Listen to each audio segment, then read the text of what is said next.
Shalom, I'm Mark Regev, and welcome to another episode of Israel Undiplomatic. And as per usual, I'm here with my wonderful co-host, Ruthie Blum. How are you today, Ruthie?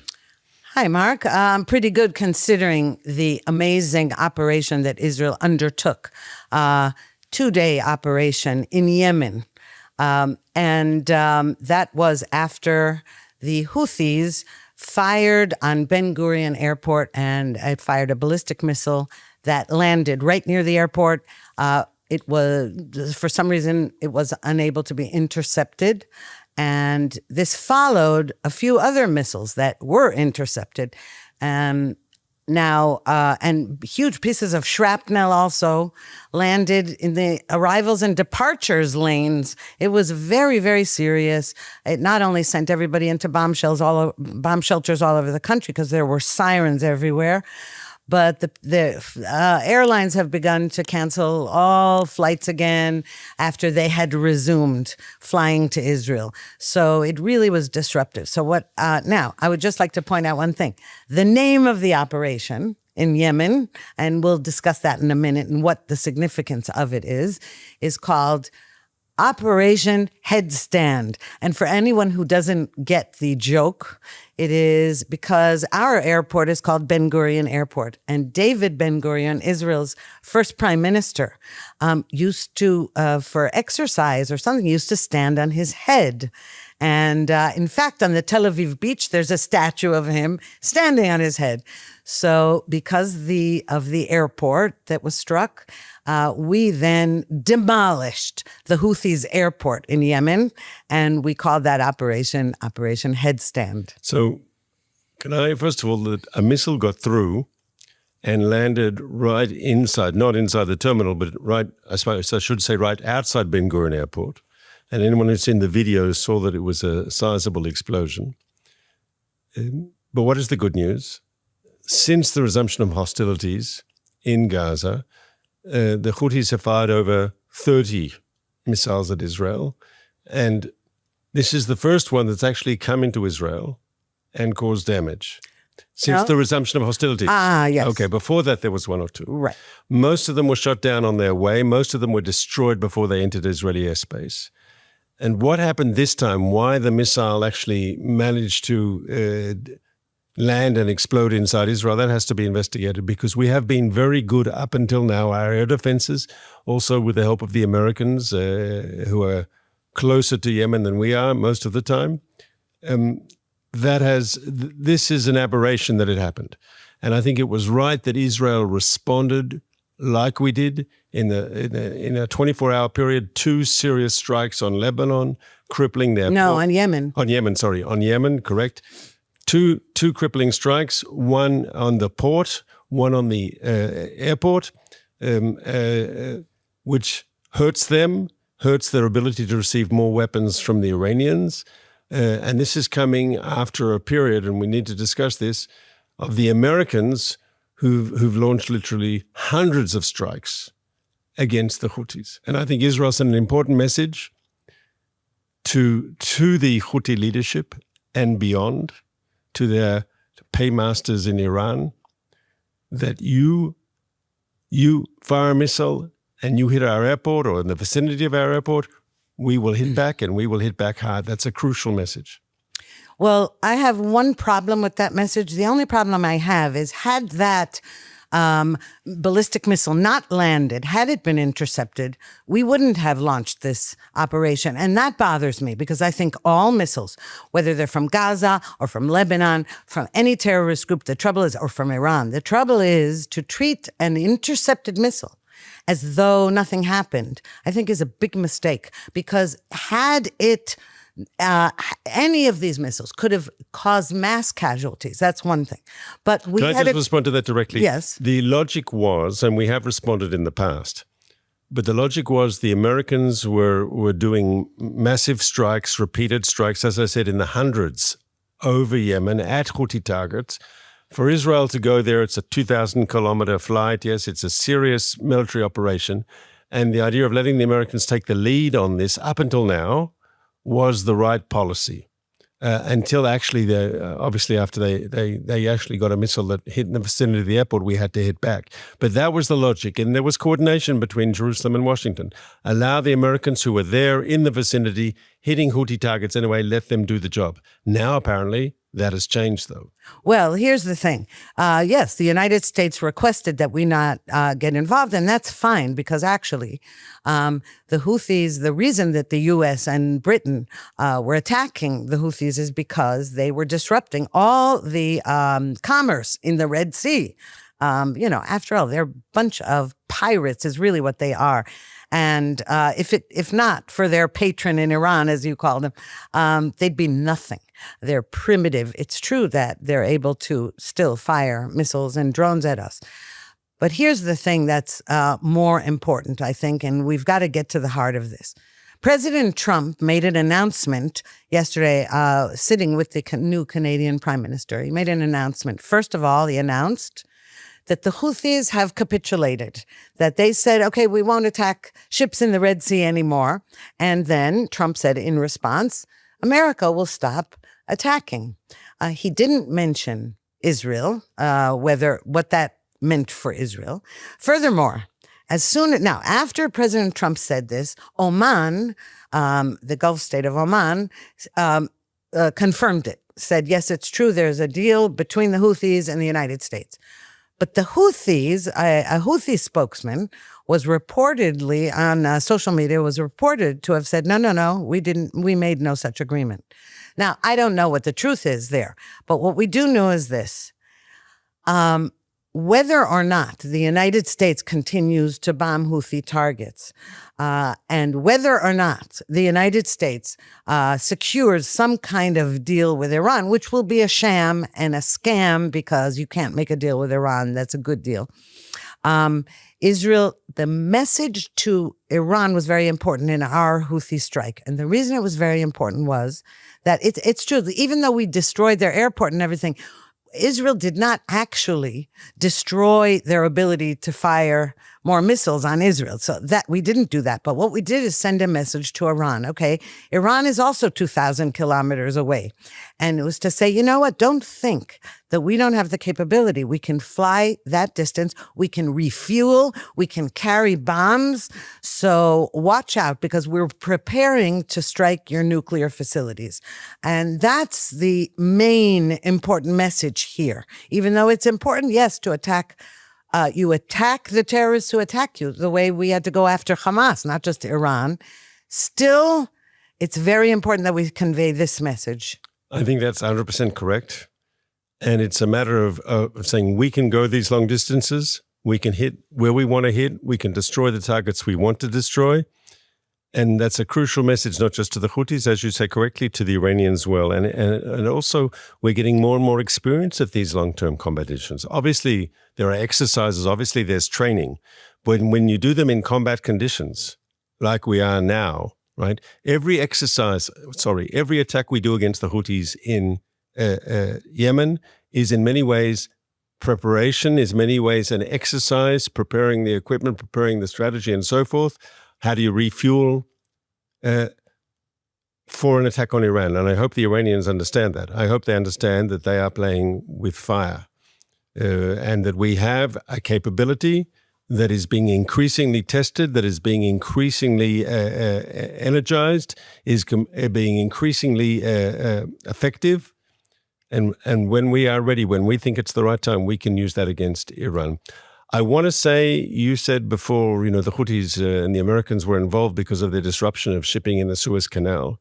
I can tell you all sorts of stories, but the most difficult thing is it's disrupting global trade because most of the trade from Asia to Europe and back goes through the Suez Canal.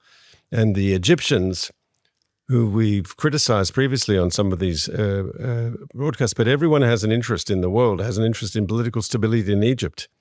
And the fact that the Suez Canal, I read one report that the earnings of the Egyptian government from the tolls that people pay to go through the Suez Canal had fallen by more than a half, maybe close to 3/4, because all this international trade has been diverted around southern Africa.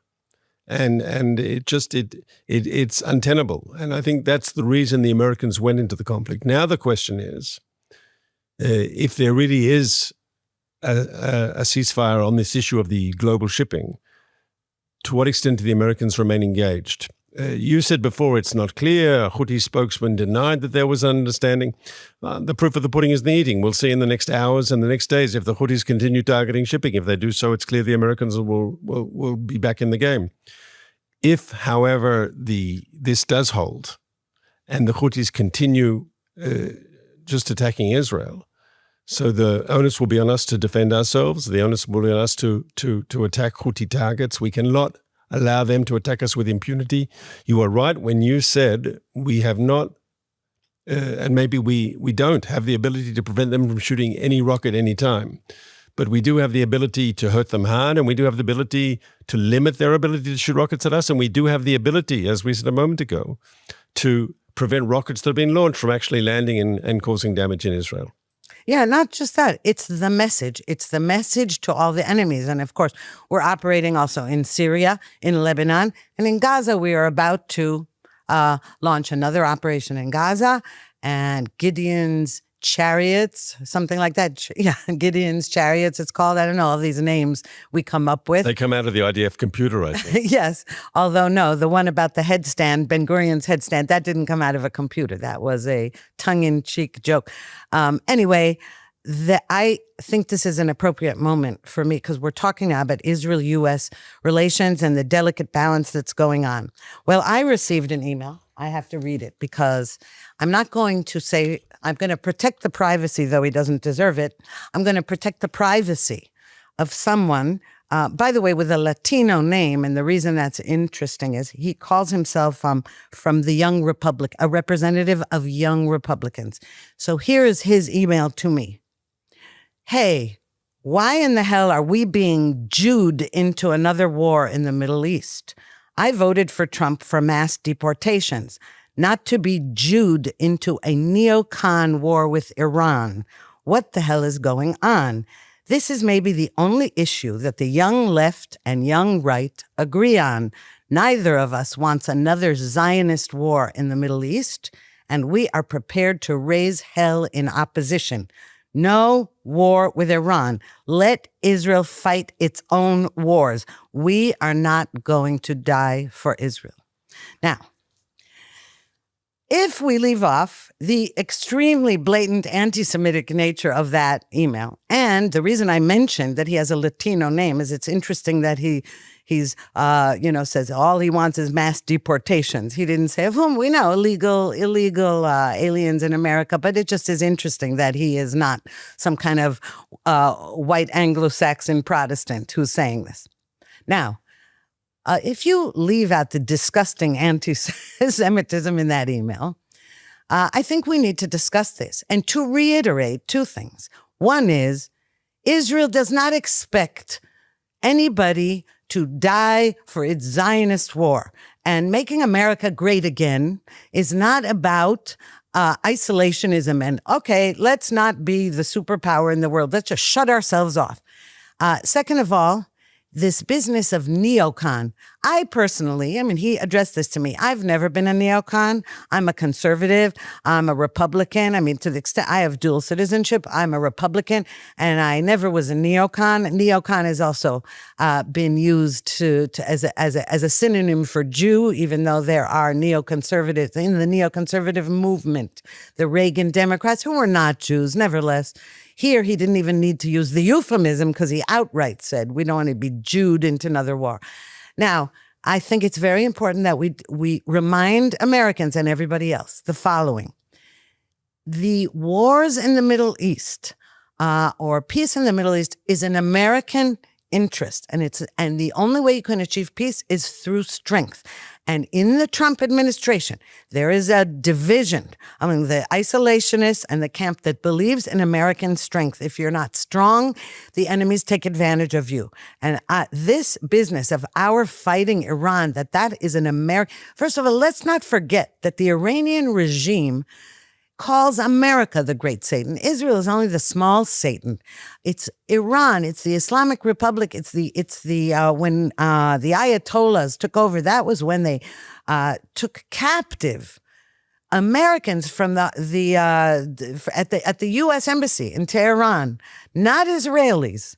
So I just would like to repeat to all of those people who think we're Jewing you into something, don't be ridiculous. Aside from the fact that it's offensive kind of mail, it's a ridiculous assertion, and Iran has to be defeated. President Trump said so. I hope he is not hoodwinked by that regime. And it's also interesting. We don't know what's behind all those massive fires and explosions that are happening at the Islamic Revolutionary Guard Corps bases. We don't know who's behind that. Okay. It's possible Israel is, I doubt it, because we're busy elsewhere right now, and it could be America, and it could be internal Iranian. We don't know. But the things that are going on right now, to say they're Israel's fault is just a lie. So you called it before, you said now a lie, before you called it a ridiculous assertion, but it's a ridiculous assertion with a lot of historical baggage, because it was said about the Iraq War that, the Jews forced George W. Bush to go and attack Iraq. It was said at the time of the Second World War. The Jews forced Roosevelt to make war against the Nazis, right? You can blame the Jews for poisoning the wells. You can blame the Jews for killing Christian children for the matzah. You can blame them for starting war. It's an anti-Semitic trope that goes back centuries. And this man obviously shares these sort of racist conspiracy theories.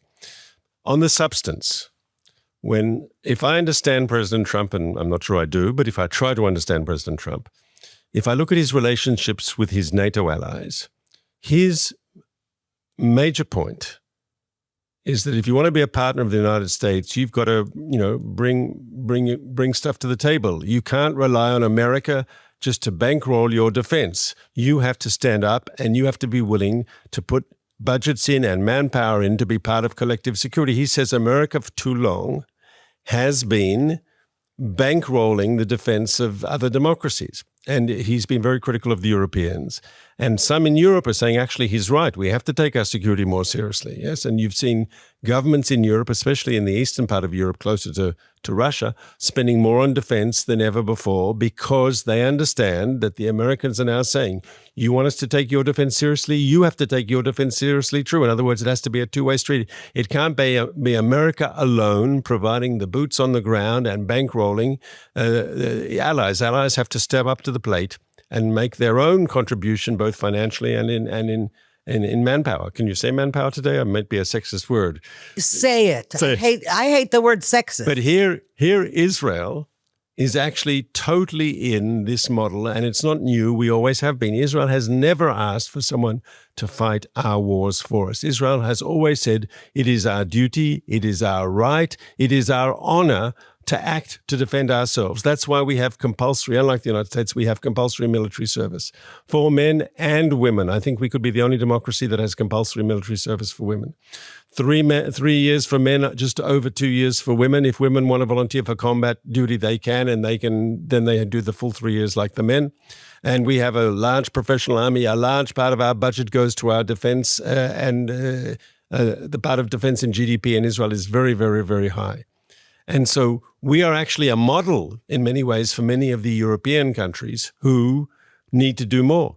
And I think that's one of the reasons why Trump intrinsically seems to like Israel, because we are fitting his model of how other democracies, other American allies should behave. Now, I want to say one thing to this anti-Semite who wrote you that disgusting email, and that he just doesn't understand the reality.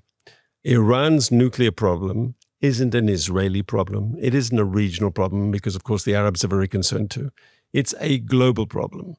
When North Korea proliferated, you've got a whole problem in Asia, and you've got a problem with North Korean nukes attacking even the American heartland, attacking the West Coast. If Iran gets nuclear weapons, it'll be much, much, much worse. To say that's only Israel's problem is to put your head in the sand and ignore reality. A nuclear high-powered Iran. Iran with nuclear weapons and the means to deliver them threatens global security. And to ignore that is to ignore reality. Absolutely. Also, I just would like to point out one thing, after 9/11, I know these people who said Israel, the Jews forced President Bush to create the alliance for the war in Iraq. Okay. Let me tell you something. Israel always thought Iran should have been the target.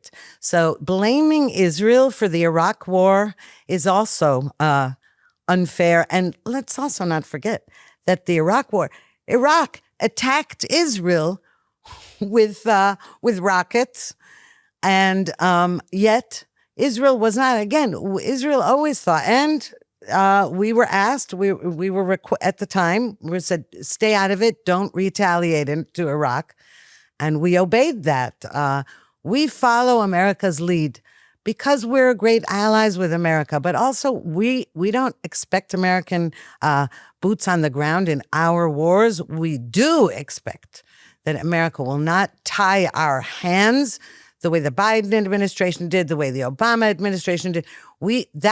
And here you're right. Trump actually is very, very sympathetic to Israel.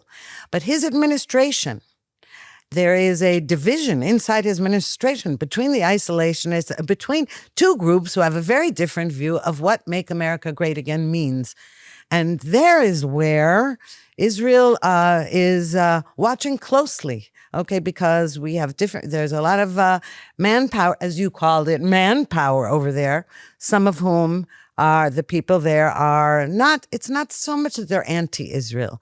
That's not the issue. It's that they do not consider the need to go to war to prevent future wars as an imperative. And they think diplomacy is the only way to go. And that's why the author of this email said, it's the one thing we in the left have in common. And I was going to say, yeah, you're right. You sound a little bit like Rashida Tlaib or AOC when you say such things. There's a famous speech by Churchill, I think to the Congress, before America was in the war, before Pearl Harbor. And he said to the United States, give us the tools and we'll finish the job. And basically that's Israel's position. We're not asking American boots on the ground to fight and die for our freedom. We're saying, give us the tools. And here the Trump administration has been giving us the tools, the equipment, the munitions, and so forth, so that we can do the job to protect ourselves. And I think that's the most important thing. And that's one of the reasons I said that's why Trump, I think, has this empathy for Israel, because he sees Israel's willing to stand up and pay its part and to put our young people in danger to defend ourselves. We're not asking American boys to do something that we're not asking ourselves to do. And I think it's a crucial message. You talk about two groups in the White House. One group, for want of a better word, is the more traditional internationalist, Reagan, John McCain. America has to be a world power. America has to be strong. America has to be engaged. And you're saying there's another group which seems to be more isolationist, pull back. It's also part of the American tradition, the idea that, we don't want foreign entanglements and so forth. We have to look after America and so forth. And you are right. We can point to different people in the administration and say, are they more in that group or they are more in that group? And the big question is where is President Trump on these issues? Because he said things that would indicate that he could have a foot in both camps. And ultimately, he will make the decisions. It's not just who's giving him advice, but who's making the decisions. Trump in his first term, let's be frank, was very good for Israel. Trump, we can talk about it, from recognizing Jerusalem and moving the U.S. embassy here, recognizing Israeli sovereignty over the Golan Heights, the Abraham Accords peace deals, which he was very helpful and very instrumental in getting us, the pulling out of the bad nuclear deal with Iran. If he's trying to make another one, the hope would be it wouldn't have the same faults that the first deal had, the Obama deal did. We'll have to wait and see. He took out the leader of the Revolutionary Guards, Qasem Soleimani. He said this man was involved in terrorism. He might have been a senior Iranian official. He was the commander of the Iranian State's Revolutionary Guards, their Waffen SS, so to speak, yes? he took him out. For all these reasons, Israel felt it had a friend in the White House, and I think we do have a friend in the White House. But once again, he's first and foremost an American patriot. And if he sees American interests as not being aligned totally with Israel, do you think we can expect problems? Well, we can expect problems if he relies on the camp in his administration that seems to watch Tucker Carlson's vile broadcasts. Yes. However, it remains to be seen because Trump is kind of paradoxical, and we don't know yet. He says things as it's often pointed out that there are certain people, anti-Trump people in general, take him literally and not seriously, and pro-Trump people take him seriously and not literally. And I'm in the second category. So a lot of times he talks, but we'll have to see what he does. And we have to see what announcement. He said he's going to make some big announcement. We will see. I think any deal with Iran is a bad deal. Therefore, I'm really not interested in any deal he makes with Iran because of Iran, not because of Trump. Because they're liars, they're killers, they're radical Islamists, and and you can't trust them, any deal with them. Now, I just like to, we do need to touch on the amassing of Israeli reservists again we were talking about to resume an operation in Gaza. It's a different one. This time we're going to occupy any territory there militarily occupy any territory that we clear out of terrorists, which is not what we've been doing. And that's one of the reasons we've had to keep going back in and clearing them out again. We're going to put humanitarian aid in southern Gaza in a place near Egypt where the IDF can monitor private companies distributing only the necessary supplies to Gazans and check first that they're not Hamasniks and all that. We'll see what happens with that. I think it seems that we're waiting to find out what Trump is going to say or whether there's going to be another hostage deal and all that. I will say that I think we should be moving on this quickly. Because just as America thinks that its interests with Israel are not identical, that works in both directions. And if we wait too long, I know that people are saying that the hostages will be endangered by our resumption of heavy battles, but they're in danger anyway. And we cannot let Hamas win. And you mentioned Winston Churchill, and I'd just like to say, I'd like to quote something, and I wrote this in a column this week. He said, "When you're going through hell, keep going." So I think you're right. Obviously, let's be clear. If there's a resumption of high-intensive military operations in Gaza, there's an increased danger for the hostages.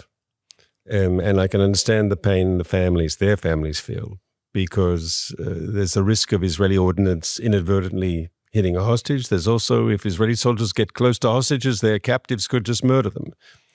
But it's not like you're in a vacuum here. What is the danger to the hostages of doing nothing? What is the danger of the hostages of not having pressure on Hamas? What incentive does Hamas then have to release hostages? In other words, the whole idea is, okay, there are risks, but doing nothing might be much more riskier. Incentivizes all Islamists, all radicals to kidnap innocent people. Correct. And we know that. We've done this. We did give the terrorists incentives. We have released terrorists for kidnap. We have to put a stop to this. I'm not saying we have to, I've never said, just forfeit the hostages. We care about human life. I'm not saying that.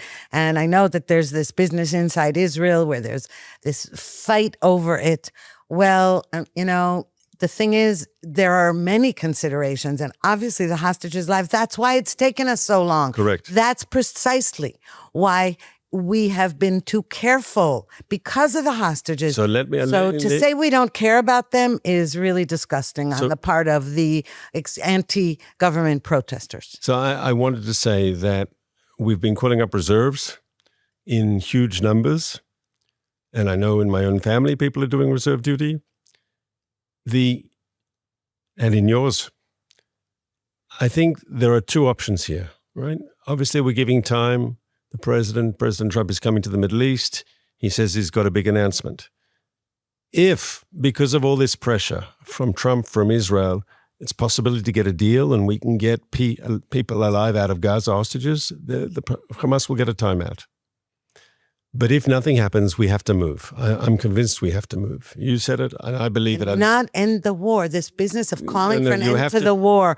We cannot end this war. Enough already. No. We can end the war when Hamas is no longer in power in Gaza. That's the goal. We can achieve victory in the war. Not Hamas is no longer running the Gaza Strip, and that's ending the war. Because if Hamas stays in power, we're just a matter of time. We're back to square one, and nothing has been achieved. That's crucial. You said one last thing, and I see on the clock we're running out of time.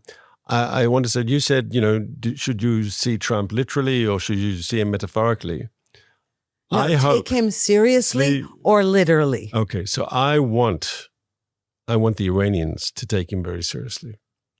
I want the Iranians to believe, and I hope it's true, that when he says there has to be a good deal or else, I want them to understand that they have no alternative but to dismantle their nuclear program. And if they nevertheless, don't succumb, I'm not convinced by the pressure, they will see a united American and Israel approach. It doesn't have to be boots on the ground. No one's talking about boots on the ground.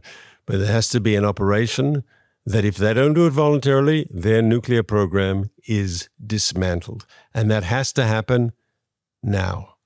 Oh, absolutely. I just would like to end by saying no deal will achieve that. They will not dismantle their nuclear program. They will not. They might lie about it. They might sign some document. They will not do it. They have to be forced. They have to be attacked. And I think that if President Trump does it, he believes there is such a thing as a good deal. That is not true. It is not true with these people. You cannot achieve a good deal. It's not a question of Obama's deal or Trump's deal. Iran will not voluntarily dismantle its nuclear program, period. And therefore, there will be no choice. And I'm not expecting America to bomb them. I'm expecting America to enable Israel to do the job with the right bombs and the right support of some kind. And nobody said boots on the ground, American boots on the ground. I would just say that let's say you're right and I'm wrong, that I don't think there's a chance for a serious deal, and you could well be right. The fact, though, that you have discussed in advance the possibility of a diplomatic deal and the Iranians don't go for a serious deal, that gives you justification to strike that you might not have had before. From a public point of view. And now you'll never convince that wonderful man who wrote you the anti-Semitic email. Yeah. But a lot of Americans will be convinced. That the president tried to get a deal. The Iranians would not agree to dismantle their program. Therefore, we have the justification, the moral authority, and to either allow Israel to do it by itself or for America and Israel to do it together. And I think that's also important in politics. Until next week, Ruthie, I'll see you then. Looking forward to it, Mark.